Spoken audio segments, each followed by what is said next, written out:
1 ordinary traffic stop. 2 lives on a collision course. When a by-the-book police officer encounters a black man who won't bend, their tense standoff reveals a truth neither expected, and it's a moment that could change the future of the NTA department. The sun was starting its descent over the streets of Sacramento, painting the sky with streaks of gold and amber. Eric Porter was on his way home after a long day at the office. His sedan hummed softly as he adjusted the air conditioning, eager to shake off the day's stress. The radio played faintly in the background, a soothing antidote to the bustling city streets. He approached a yellow light, slowing down just as it turned red. That's when the blue and red lights erupted behind him, accompanied by the sharp blare of a police siren. Eric glanced in his rearview mirror, his brows furrowing slightly. He pulled over to the side of the road, rolling down his window. As a police cruiser parked behind him, out stepped Officer Bradley Larson, mid-30s, with a buzz cut and a badge gleaming on his chest. Larson adjusted his belt as he swaggered toward Eric's car, exuding the confidence of someone used to being in control. License and registration, Larson said curtly, his voice flat but laced with a hint of authority. Eric complied without a word, reaching into his glove compartment for his registration and handing over his driver's license. His movements were deliberate and calm, but he could feel Larson's gaze scrutinizing him, as if searching for a reason to dig deeper. "Do you know why I pulled you over?" Larson asked, leaning closer to the window. "I'm not entirely sure," Eric replied evenly, his tone polite but firm. "You didn't come to a full stop at the light," Larson said, though there was a flicker of hesitation in his voice. Eric frowned but nodded slightly. "I see. I thought I slowed down in time, but I understand." Larson didn't respond immediately. Instead, he lingered, his eyes narrowing as he studied Eric more closely. It wasn't just a routine stop anymore, at least not for Larson. His posture shifted subtly but noticeably, as if he had already decided this was more than a minor infraction. The officer glanced at the license in his hand. "You're not from around here, are you?" he asked. Eric hesitated for a fraction of a second before replying, "I moved here a few months ago. My address is on the license." But Larson wasn't really listening. His questions were starting to take on an edge, just enough to suggest that he wasn't concerned about a traffic violation anymore. Eric's calm demeanor seemed to work him, and he leaned in closer. "Where were you headed in such a hurry?" "Just going home," Eric replied. His tone remained steady, but the subtle shift in the air was impossible to ignore. Larson didn't just see Eric as a driver anymore. He saw something else, something that warranted suspicion. Eric could sense the tension building, but he didn't flinch. Little did Officer Larson know, the calm exterior wasn't naivety, it was control. This was just the beginning. Larson took a step back, folding Eric's documents with an exaggerated slowness. Before tucking them into his chest pocket, he straightened up, his expression shifting into something faintly smug, as though he'd already made up his mind about the man sitting in front of him. "Step out of the car for me," Larson ordered. Eric's grip on the steering wheel tightened briefly, but his face betrayed no reaction. "Is there a specific reason for that, officer?" he asked, his tone measured. Larson's lips twitched, but he masked it quickly. "I asked you to step out of the car. You don't want to make this harder than it has to be." The threat hung in the air, unspoken yet unmistakable. Eric exhaled slowly and opened the door. As he stepped out, Larson's eyes flicked over him, sizing him up. Eric stood a little taller than the officer, his shoulders broad but his demeanor unthreatening. His tailored suit suggested professionalism. His polished shoes hinted at someone meticulous and careful. Yet none of that seemed to matter.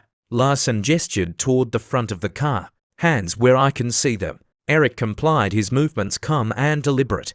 "Is there something specific you're looking for?" Officer Larson smirked faintly. "Just routine. We've had some incidents around here. You can never be too careful." Eric turned his head slightly, locking eyes with Larson. "Incidents involving men in business suits, driving sedans. Or does this have more to do with something else?" The question landed like a punch, and for a moment Larson's composure faltered. He straightened up, his hand drifting toward his belt. More reflex than necessity. "Watch your tone," he said, his voice hardening. "I'm simply asking a question." Eric replied. There was no defiance in his voice, just a quiet firmness. That seemed to unsettle the officer. Larson leaned closer, his eyes narrowing. "You seem awfully familiar with how this works. You got something to hide." Eric let the silence stretch for a beat before answering. "No, officer. I just believe in being clear about the reasons for an interaction like this. Transparency, you know." Larson scoffed, but didn't reply. He stepped back, pacing a small circle in front of the car. The dynamic was shifting in ways he couldn't quite grasp. Eric wasn't reacting the way most people would. There was no fear, no stammering, no nervous fidgeting. Instead, there was control, poise, and an unsettling calm that put Larson on edge. "You seem pretty confident," Larson muttered almost to himself, "like you think you know what's going to happen next." Eric didn't rise to the bait. Instead, he tilted his head slightly. "Confidence isn't the issue here, officer.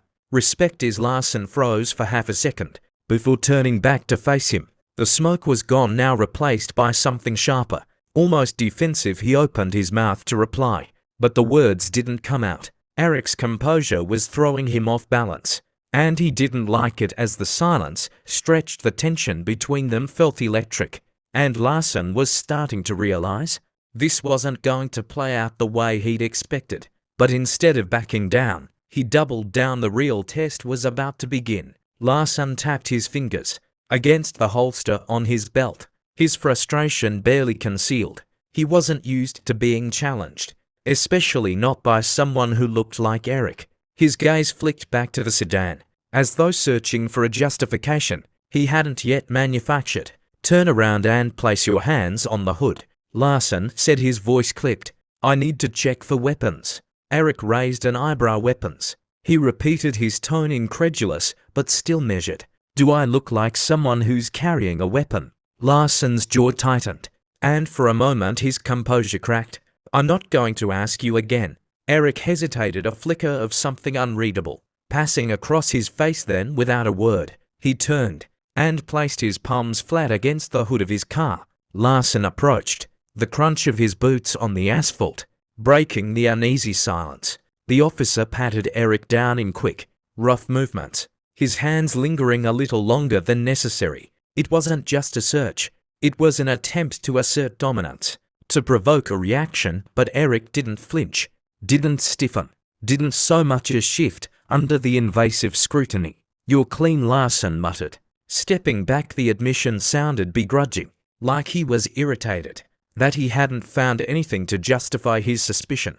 Eric turned to face him, his expression calm, but his eyes sharp. "Of course I am," he said simply. "Now, officer, if you're done, I'm not done." Larson interrupted, his voice rising slightly. The words tumbled out too quickly, betraying his need to stay in control. "You seem to know a lot about what I can and can't do. Care to explain why?" Eric folded his arms, his posture relaxed, despite the tension crackling between them. "I've had my fair share of interactions with law enforcement," he said. "Let's just say I've learned a lot over the years." Larson's eyes narrowed. "That, so you a lawyer or something?" Eric smiled faintly. "Or something." The ambiguity in his answer seemed to irritate Larson. Further, he stepped closer, invading Eric's personal space, his voice dropping to a near growl. "Listen, you think you're smarter than me? Think you can talk your way out of this?" Eric met his gaze evenly, unflinching. "I don't think anything, officer. I just believe in fairness, and so far I'm not seeing much of it here." The words hung in the air like a challenge, and Larson took the bait. "Fairness? You think fairness is what this is about? People like you always." He stopped himself abruptly, the words lingering like smoke, even though they hadn't fully escaped. Eric's expression didn't change, but something about his posture shifted, a subtle but unmistakable signal that he'd caught exactly what Larson had left unsaid. "People like me," Eric repeated, his voice soft but charged with meaning. Larson bristled, stepping back, as if realizing he'd just crossed a line he couldn't uncross. "You know what I mean," he muttered, though his tone lacked the conviction it had moments earlier. "I think I do," Eric replied quietly. His calmness wasn't passive anymore. It was razor sharp, cutting through the pretense like a blade. And I think we both know this interaction stopped being about a traffic violation. A long time ago Larson opened his mouth to respond, but the words didn't come. For the first time he looked uncertain, like he wasn't entirely sure how to proceed. The balance of power was shifting, and for the first time Larson was on shaky ground. But the moment of reckoning was still to come, and it would be one he'd never forget. Eric's voice broke the heavy silence. Steady and unyielding, officer. I think it's time you know who I am. Larson's brows knitted, his irritation resurfacing. I don't care who you are, he shot back, though the faint crack in his tone suggested otherwise. Eric reached into his pocket, his movements slow and deliberate. I'm reaching for my badge, he said calmly, watching Larson's hand twitch near his holster. No need for theatrics, I want you to see it. The words hung in the air, weighted with something unspoken. Larson's eyes followed Eric's hand as he pulled out a leather wallet and flipped it open, revealing a gleaming badge. Eric Porter, Eric said, his tone as casual as if he were introducing himself to a neighbor. Head of Internal Affairs, Sacramento Division. Larson froze, his eyes darted to the badge, then back to Eric's face, searching for some sign that this was a joke. But there was no humor in Eric's expression, only quiet authority and a hint of disappointment. Internal Affairs, Larson repeated, his voice cracking slightly. Your yes, Eric interrupted, saving him the trouble of finishing the thought. I oversee officer conduct. My job is to ensure that the people wearing this badge uphold the integrity and values it's meant to represent. Larson's face paled, his confident demeanor unraveling in real time. He took a small step back, his hand falling away from his belt, as though the weight of his own authority had suddenly become too heavy. Eric took a step forward, closing the gap Larson had instinctively created. Do you know what the most troubling part of this interaction has been, Officer Larson? He asked, his voice calm but piercing. Larson didn't answer. He looked like a man who had just realized he'd walked into quicksand and had no idea how to escape. It's not the profiling, Eric continued, though that's bad enough. It's not the baseless escalation either. It's the fact that you've done all of this without even realizing who you were talking to.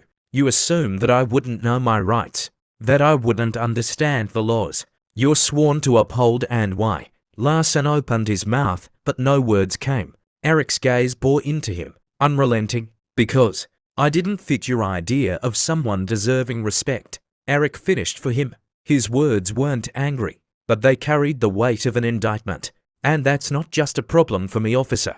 That's a problem for everyone you encounter in this uniform. Larson's shoulders sagged slightly, the full weight of Eric's words landing squarely on him. He glanced down at the badge in Eric's hand again, as if it might somehow disappear if he didn't look too closely. Eric stepped back, giving Larson a moment to breathe, but his voice didn't lose its edge. Here's what's going to happen, he said. You're going to take a step back, return my documents, and think very carefully about what you say next. Larson's lips parted, but he hesitated, clearly debating whether to push back or comply. The hesitation cost him, and then Eric added, his voice lowering slightly. You're going to hear from me again, not as a driver you stopped on the side of the road, but as the man tasked with deciding whether you're fit to wear that badge. Larson swallowed hard, his face reddening as the weight of the moment sank in. He reached into his chest pocket and pulled out Eric's license and registration, his hands trembling slightly as he handed them over. Eric took them without a word, tucking them into his wallet. He stepped toward the driver's side door of his car, pausing with one hand on the handle. He looked over his shoulder, meeting Larson's gaze one last time. Remember this, Officer Larson, Eric said. The badge doesn't make you better than anyone. It makes you accountable to everyone. As Eric slid back into his car and started the engine, Larson was left standing in the fading light, his confidence shaken and his future uncertain. But for Eric this was far from over. His next move would ripple through the entire department. The drive home was quiet, but Eric's mind was anything but. The encounter played over in his head, not because it was unique, but because it wasn't. Larson wasn't the first officer Eric had dealt with like this, and he knew he wouldn't be the last. But this time things would be different. This time Eric had the authority to act. The next morning Eric sat at his desk, the early sunlight streaming through the blinds of his office at the Sacramento Police Department's Internal Affairs Division. A file sat open in front of him. Officer Bradley Larson. His record was unspotless. Minor complaints of unprofessional conduct, excessive stops and vague misunderstandings that had never been properly addressed. Eric leaned back in his chair, his fingers steepled, as he thought about the broader implications. Larson wasn't an anomaly. He was a symptom of a deeper problem, and Eric wasn't interested in putting a bandage on a bullet wound. A knock on his office door interrupted his thoughts. His assistant Linda stepped in holding a stack of reports. "Morning, Mr. Porter. I've got the summary on last month's misconduct cases. Also, Chief Daniels wanted me to remind you about the department review next week." Eric nodded, taking the files from her. "Thanks, Linda. Can you also schedule a meeting with Chief Daniels for this afternoon? There's something I need to discuss with him." Linda hesitated, sensing the weight in Eric's tone. "Of course," she said, before slipping out of the room. Eric turned his attention back to Larson's file, but his focus wasn't just on the officer. This was bigger than one man and one interaction. It was about the culture that allowed someone like Larson to feel justified in his behavior. And if there was one thing Eric knew, it was that culture started at the top. Later that afternoon, Eric sat across from Chief Daniels in a conference room. Daniels, a seasoned veteran, with salt and pepper hair and a no-nonsense demeanor, leaned back in his chair, listening intently as Eric recounted the traffic stop. "I could have written it off as just another bad interaction," Eric said, his voice steady but resolute. "But that would have been a mistake. Larson's behavior isn't an isolated incident. It's a reflection of how much work we still have to do." Daniels rubbed his temples, exhaling slowly. "This isn't the first time Larson's name has come up," he admitted, "but we've always handled it internally quietly. And that's the problem," Eric replied. "Quiet doesn't fix anything. Quiet lets it keep happening. It's time to be loud." Daniels looked at him, the weight of the conversation etched into his face. "What are you proposing?" "A department-wide review," Eric said without hesitation. "Not just of individual officers, but of our training, our protocols, our accountability systems. We can't keep sweeping this under the rug. If we don't hold ourselves to a higher standard, how can we expect the community to trust us?" Daniels leaned forward, his hands clasped on the table. "You're going to ruffle some feathers with this, good?" Eric said simply, "It's about time someone did." The following weeks were a whirlwind of meetings, interviews and reports.